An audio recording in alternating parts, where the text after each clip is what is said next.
और आज 60,000 पारसी हैं और बड़े बड़ी जगह में जमे हैं। आज हमारी सुप्रीम कोर्ट का जो चीफ जस्टिस है वो पारसी है और हम इसको बुरा नहीं मानते हैं, उनको बिल्कुल पूर्ण रूप से जगह देते हैं। जैसे यहूदी लोग आए थे, जूस जिसको कहते हैं, ये दुनिया भर में उनकी मारकाट हुई है, लेकिन एक जगह में उनका बिल्कुल स्वागत हुआ। उनके लिए उनका सिनागॉग बनाया गया था, वो तो हिंदुस्तान में था। और जब इजराइल बना तो पहला प्रस्ताव उन्होंने पार्लियामेंट में ये पास किया, धन्यवाद भारत, एक देश जहां यहूदियों के साथ अत्याचार नहीं हुआ, ये भारत है।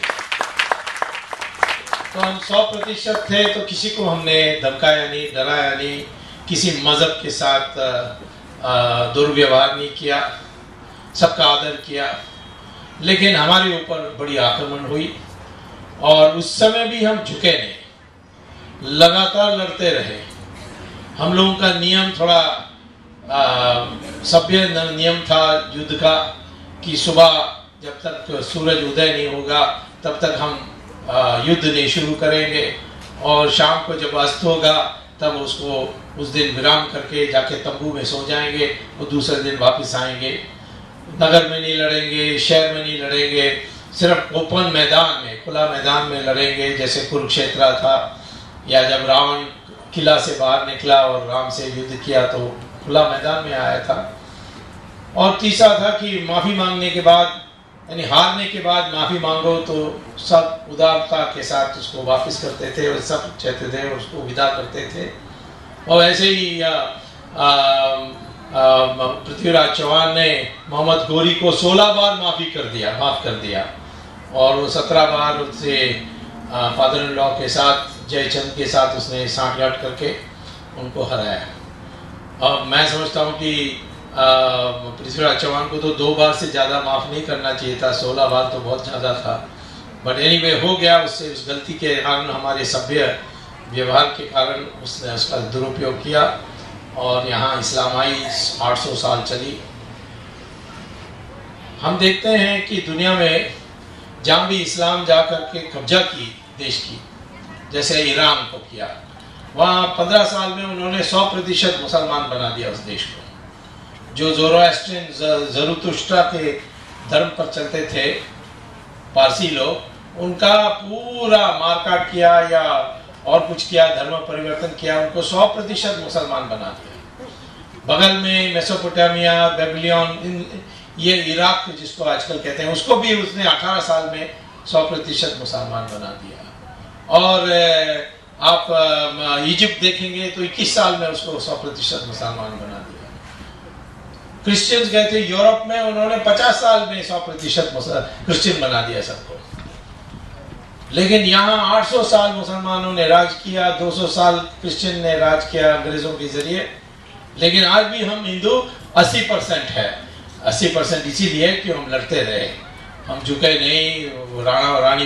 रानी झांसी हो या शिवाजी हो या राणा प्रताप हो, और दक्षिण में कई ऐसे राजा थे, विजयनगरम की साम्राज्य थी, ये सारी चीज़ों में लड़ते रहे और इसीलिए आज हम हिंदू हैं। तो उस जमाने में जब आमने सामने आक्रमण होता था तो हम लड़ सकते थे।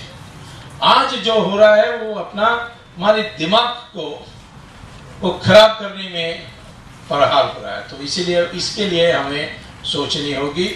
और हम देख रहे हैं सब जगह में आज जो पश्चिमीकरण हो रही है उसमें हम अपना जो आधार है उसको खो रहे हैं। हमारे देश में धर्म परिवर्तन हो रहा है, हमारे देश में आतंकवाद के नाम पर हिंदुओं को मारा जा रहा है, हमारे देश के इतिहास की पुस्तकों को ऐसे तोड़ मरोड़ के रखते हैं कि हम लोग अपने को नीच समझने लगते हैं, हमारे हीन भावना आ जाती है। तो ये सारी चीज़ों से हमें ऊपर उठना है, एक सांस्कृतिक क्रांति लानी है हमारे देश में, ताकि हम हिंदू होकर के खड़े हो जाए, गर्व से हिंदू बोलने के लिए हमें साहस हो। ये हमें सोचना चाहिए। आज जो भ्रष्टाचार हो रही है उसके पीछे भी है कि हम अपने धर्म के रास्ते से हटने के कारण। एक जमाना था कि जब महात्मा गांधी एक लंगोटी पहन करके देश के नेता होते थे, विदेशों में बड़े आश्चर्यचकित होते थे, ये कैसा ऐसा जो आधा नंगा आदमी है, इसके पीछे क्यों लोग जा रहे हैं? क्योंकि इनके देशों में नेता सब सच अच्छे सूट बूट टाई पहनने वाले नेता होते हैं। इनके जो धर्म गुरु होते हैं वो भी बड़ी शान के साथ ड्रेसिंग होती है। जैसे पोप को देखो किस तरीके से सज कर आता है। तो हमारे देश में जो साधु सन्यासी होते हैं सब सिर्फ एक भगवा कपड़ा पहन के आते हैं। तो ये हमारे देश में जो पैसे की जो स्थान थी, उस पैसे तो कमाना था, बट कभी ये नहीं था कि पैसे पर तुम्हारी समाज में प्रतिष्ठा बनेगी। आज वो बदलते आ रही है और इसी से लालच आ रही है, लालच से भ्रष्टाचार होगी। और इसीलिए आज हमें हमारे पुराने धर्म की जो आधार है सनातन धर्म की, उसको हमें याद करनी चाहिए। हमें जरूर पैसा बनाना चाहिए, परंतु हमारे समाज में वो प्रतिष्ठा पैसे के कारण नहीं होनी चाहिए। जो ज्ञानी होता है, जो सब छोड़ देता है, जो जिसके पास कोई धन नहीं है, जिसके पास कोई शस्त्र नहीं है, जिसके पास कोई जमीन नहीं है, इसी को हम आप पूजा करते हैं। वो जो मूल्य है उसको वापस लाने से दीर्घकालीन के लिए हमारी भ्रष्टाचार को मिटा सकते हैं। आज जो हो रही है भ्रष्टाचार, उसका मिटाने का तो शुरुआत हो गई है। लोग जेल जाने लगे, लंबी लाइन लगी है, अभी तो बहुत लोग को जाना है। और मैं जब वापस जाऊंगा, मैं तो यहाँ सिर्फ पढ़ाने के लिए 6 हफ्ते आता हूँ हार्वर्ड यूनिवर्सिटी में, और सैटरडे संडे को तो दौरा करता हूँ आप लोगों की जैसे मिलने के लिए। लेकिन वापस चले जाऊंगा 10 तारीख अगस्त को, तब मैं ये काम करूंगा। मुझे बड़ा हर्ष है कि आज बाबा रामदेव ने मुझे टेलीफोन किया था और मुझे आमंत्रित किया हरिद्वार में 12 तारीख उपस्थित रहने के लिए, क्योंकि वहाँ चिंतन बैठक होने वाली है।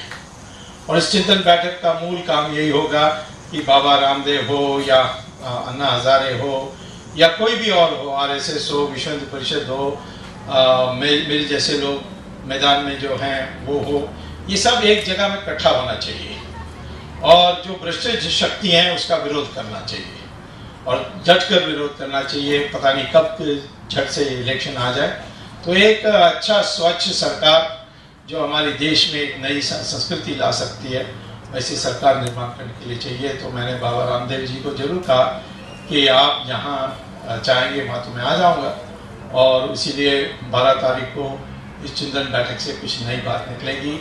और मैं बाबा रामदेव को धन्यवाद देता हूँ कि उन्होंने कष्ट किया मुझे अमेरिका में फ़ोन करके आमंत्रित करने के लिए, लेकिन उनका जो भूमिका जो बनी है उससे हम सब लोगों को एक आशा आ गई है कि कुछ देश में परिवर्तन आएगी। उनके सिर्फ एक शब्द पर लाखों लोग इकट्ठे हो जाते हैं। इसी ईर्ष्या पर वो जो रामलीला ग्राउंड में जो दुर्व्यवहार हुआ वो हुआ।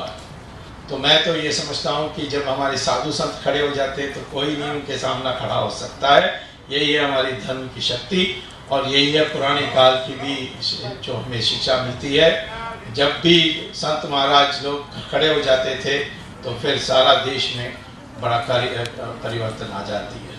तो ये कहकर मुझे बड़ा संतोष होता है आपको देखकर कि इतने दूर हिंदुस्तान से बैठ करके आप गायत्री की जप कर रहे हैं। जरूर गायत्री जी की माँ की आशीर्वाद से आप भी हमारे देश के लिए निर्माण कार्य में सहयोगी रहेंगे। ये कहकर सबको नमस्कार। धन्यवाद। बहुत अच्छी शिक्षा हमें दी और उनमें से हम एक शब्द ही कहेंगे कि उन लोगों ने जो अभियान चलाया है वो अभियान में हम जैसे गांधी जी के समय सब लोग गोली खाने के